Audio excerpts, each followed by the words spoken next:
Hi friends, ಎಲ್ರಿಗೂ ನಮಸ್ಕಾರ. Welcome back to my YouTube channel.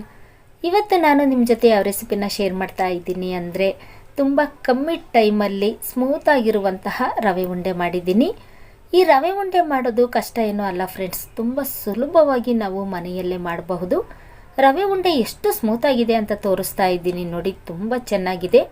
ಈ ರವೆ ಉಂಡೆನ ಮಕ್ಕಳಂತೂ ತುಂಬ ಇಷ್ಟಪಟ್ಟು ತಿಂತಾರೆ. ರವೆ ಉಂಡೆ ಅಂತ ಅಲ್ಲ, ಸ್ವೀಟ್ ಅಂದರೆ ಮಕ್ಕಳು ತುಂಬ ಇಷ್ಟಪಟ್ಟು ತಿಂತಾರೆ, ದೊಡ್ಡವರು ಅಷ್ಟೇ ರವೆ ಉಂಡೆ ಅಂದರೆ ತುಂಬ ಇಷ್ಟಪಡ್ತಾರೆ. ಈ ರವೆ ಉಂಡೆನ ನಾನು ತುಂಬ ಸುಲಭವಾಗಿ ಮತ್ತು ಕಮ್ಮಿ ಟೈಮಲ್ಲಿ ಹೇಗೆ ಮಾಡಿದ್ದೀನಿ ಅನ್ನೋ ವಿಡಿಯೋನ ನಿಮ್ಮ ಜೊತೆ ಶೇರ್ ಮಾಡ್ತಾ ಇದ್ದೀನಿ.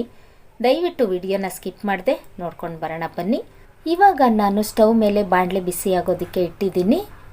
ಅರ್ಧ kg ಸಣ್ಣ ರವೆ ತಗೊಂಡಿದ್ದೀನಿ, ಗಣೇಶ ರವೆ, ಉಪ್ಪಿಟ್ಟು ಮಾಡ್ತೀವಲ್ಲ ಆ ರವೆ.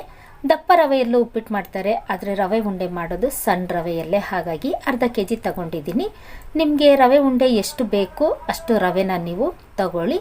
ರವೆನ ನಾನಿಲ್ಲಿ ಚೆನ್ನಾಗಿ ಹುರಿತಾ ಇದ್ದೀನಿ. ರವೆ ಉಂಡೆ ಮಾಡುವಾಗ ಮೊದಲು ನಾವು ರವೆನ ತುಪ್ಪದಲ್ಲಿ ಚೆನ್ನಾಗಿ ಹುರಿಬೇಕಾಗುತ್ತೆ, ಹಾಗಾಗಿ ತುಪ್ಪ ಹಾಕಿ ನಾವು ರವೆ ಹುರಿಯೋದ್ರಿಂದ ರವೆ ಉಂಡೆ ರುಚಿ ತುಂಬ ಚೆನ್ನಾಗಿರುತ್ತೆ. ಹಾಗಾಗಿ 2 ಸ್ಪೂನ್ ಆಗೋಷ್ಟು ತುಪ್ಪ ಹಾಕಿ ರವೆನ ಚೆನ್ನಾಗಿ ಹುರಿತಾ ಇದ್ದೀನಿ. ರವೆನ ಯಾವ ಥರ ಹುರಿತಾ ಇದ್ದೀನಿ ಅಂದರೆ ಕಲರ್ ಸ್ವಲ್ಪ ಚೇಂಜ್ ಆಗಬೇಕು, ಅಲ್ಲಿವರೆಗೂ ಚೆನ್ನಾಗಿ ಹುರಿತಾ ಇದ್ದೀನಿ. ಇವಾಗ ಇದ್ರ ಜೊತೆಗೆ 3/4 ಕಪ್ ಆಗುವಷ್ಟು ಕೊಬ್ಬರಿ ತುರಿ ಹಾಕ್ತಾ ಇದ್ದೀನಿ. ರವೆ ಉಂಡೆ ಮಾಡುವಾಗ ನಾವು ಕೊಬ್ಬರಿ ತುರಿನ ಹಾಕಲೇಬೇಕು, ಹಾಗಾಗಿ ಯಾವುದೇ ಕಾರಣಕ್ಕೂ ತೆಂಗಿನಕಾಯಿ ತುರಿನ ಮಾತ್ರ ಹಾಕಬೇಡಿ. ತೆಂಗಿನಕಾಯಿ ತುರಿನ ಹಾಕಿ ನಾವು ರವೆ ಉಂಡೆ ಮಾಡೋದ್ರಿಂದ ರವೆ ಉಂಡೆ ಒಂದು 3-4 ದಿನ ಅನ್ನೋದ್ರೊಳಗಡೆ ಹಾಳಾಗ್ಬಿಡುತ್ತೆ, ಹಾಗಾಗಿ ಕೊಬ್ಬರಿ ತುರಿನ ಹಾಕಿನೇ ರವೆ ಉಂಡೆ ಮಾಡಬೇಕು. ಇವಾಗ ರವೆ ಮತ್ತು ಕೊಬ್ಬರಿ ತುರಿ ಎರಡನ್ನು ಚೆನ್ನಾಗಿ ಹುರಿತಾ ಇದ್ದೀನಿ. ರವೆ ಉಂಡೆ ಮಾಡುವಾಗ ಕೊಬ್ಬರಿ ತುರಿನ ಹುರಿದು ನಾವು ರವೆ ಉಂಡೆ ಮಾಡೋದ್ರಿಂದ ರವೆ ಉಂಡೆ ಎಷ್ಟು ದಿನ ಇದ್ರೂ ರವೆ ಉಂಡೆ ಹಾಳಾಗೋದಿಲ್ಲ, ಅಷ್ಟು ಚೆನ್ನಾಗಿರುತ್ತೆ. ಇವಾಗ ರವೆನ ಹುರಿದಿದ್ದಾಯಿತು, ಸ್ಟವ್ ಆಫ್ ಮಾಡ್ತಾ ಇದ್ದೀನಿ. ಒಂದು ಚಿಕ್ಕ ಮಿಕ್ಸಿ ಜಾರ್ ತಗೊಂಡು ಅದರಲ್ಲಿ ಒಂದು 200 ಗ್ರಾಮ್ ಆಗುವಷ್ಟು ಸಕ್ಕರೆ ಹಾಕ್ಕೊಳ್ತಾ ಇದ್ದೀನಿ.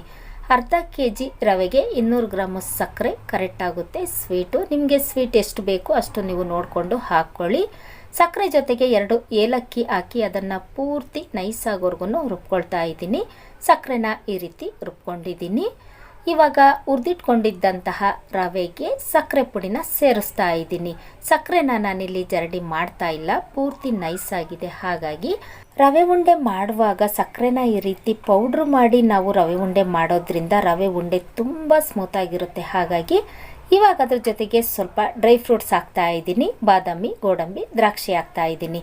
ರವೆ ಉಂಡೆ ಮಾಡುವಾಗ ಈ ರೀತಿ ಡ್ರೈ ಫ್ರೂಟ್ಸ್ ಹಾಕಿನೇ ರವೆ ಉಂಡೆ ಮಾಡಬೇಕು, ಯಾಕೆಂದರೆ ತಿನ್ನೋದಕ್ಕೆ ತುಂಬ ರುಚಿಯಾಗಿರುತ್ತೆ. ಹಾಗಾಗಿ ಇವಾಗ ಕಾಯಿಸಿ ತಣ್ಣಗಾಗಿರುವಂತಹ ಹಾಲನ್ನು ನಾನಿಲ್ಲಿ ಹಾಕ್ತಾ ಇದ್ದೀನಿ.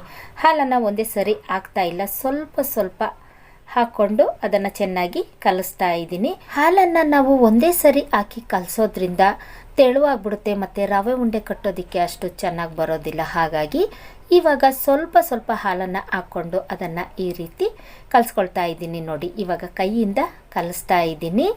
ಗಟ್ಟಿನೂ ಆಗಿಲ್ಲ, ತೆಳುವಾಗಿಲ್ಲ, ಮೀಡಿಯಮ್ ಆಗಿ ಗಟ್ಟಿಯಾಗಿದೆ. ಇಷ್ಟು ಹದದಲ್ಲಿ ಇದ್ದರೆ ಸಾಕು, ರವೆ ಉಂಡೆ ತುಂಬ ಚೆನ್ನಾಗಿರುತ್ತೆ. ಇವಾಗ ಅದನ್ನು ನಾನು ಈ ಥರ ಉಂಡೆಯಾಗಿ ಕಟ್ತಾ ಇದ್ದೀನಿ. ನಿಮಗೆ ಎಷ್ಟು ದಪ್ಪ ಉಂಡೆ ಬೇಕು ಅಷ್ಟು ದಪ್ಪದಲ್ಲಿ ನೀವು ಕಟ್ಕೊಳ್ಳಿ. ನಾನಿಲ್ಲಿ ಮೀಡಿಯಮ್ ಸೈಜ್ ಉಂಡೆಯಾಗಿ ಕಟ್ತಾ ಇದ್ದೀನಿ.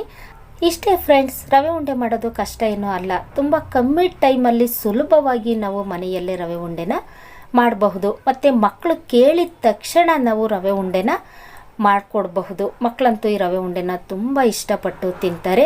ನಾವು ರೆಡಿ ಸ್ವೀಟನ್ನು ತಗೊಂಡು ಬಂದು ತಿನ್ನೋದಕ್ಕಿಂತ ಈ ರೀತಿ ಸ್ವೀಟನ್ನು ಮನೆಯಲ್ಲೇ ನಾವು ರೆಡಿ ಮಾಡಿಕೊಡೋದ್ರಿಂದ ಮಕ್ಕಳು ತುಂಬ ಇಷ್ಟಪಟ್ಟು ತಿಂತಾರೆ ಮತ್ತು ಆರೋಗ್ಯಕ್ಕೂ ಅಷ್ಟೇ ಒಳ್ಳೆಯದು.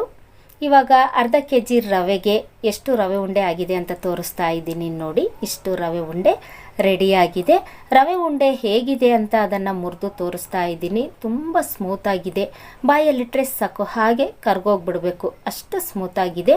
ನೋಡಿದ್ರಲ್ಲ ಫ್ರೆಂಡ್ಸ್, ನಾನು ತುಂಬ ಕಮ್ಮಿ ಟೈಮಲ್ಲಿ ಸುಲಭವಾಗಿ ರವೆ ಉಂಡೆನ ಹೇಗೆ ಮಾಡಿದ್ದೀನಿ ಅಂತ. ನೀವು ನಿಮ್ಮ ಮನೆಯಲ್ಲಿ ಈ ರೀತಿ ರವೆ ಉಂಡೆನ ಒಂದು ಸರಿ ಟ್ರೈ ಮಾಡಿ ನೋಡಿ. ಖಂಡಿತ ನಿಮ್ಮ ಮನೆಯವರೆಲ್ಲರೂ ಸಹ ಇಷ್ಟಪಟ್ಟು ತಿಂತಾರೆ. ಯಾರೆಲ್ಲ ಹೊಸದಾಗಿ ನನ್ನ ಚಾನಲ್ನ ನೋಡ್ತಾ ಇದ್ದೀರಾ ದಯವಿಟ್ಟು ಸಬ್ಸ್ಕ್ರೈಬ್ ಮಾಡಿಕೊಂಡು ವಿಡಿಯೋ ನೋಡಿ. ಸಿಂಪಲ್ಲಾಗಿ ಮಾಡಿರುವಂತಹ ಈ ರವೆ ಉಂಡೆ ನಿಮಗೆ ಇಷ್ಟ ಆಗಿದ್ದರೆ ಒಂದೇ ಒಂದು ಲೈಕ್ ಮಾಡಿ, ಶೇರ್ ಮಾಡಿ, ಸಬ್ಸ್ಕ್ರೈಬ್ ಮಾಡ್ಕೊಂಡು ವಿಡಿಯೋ ನೋಡೋದನ್ನು ಮರಿಬೇಡಿ. Thank you.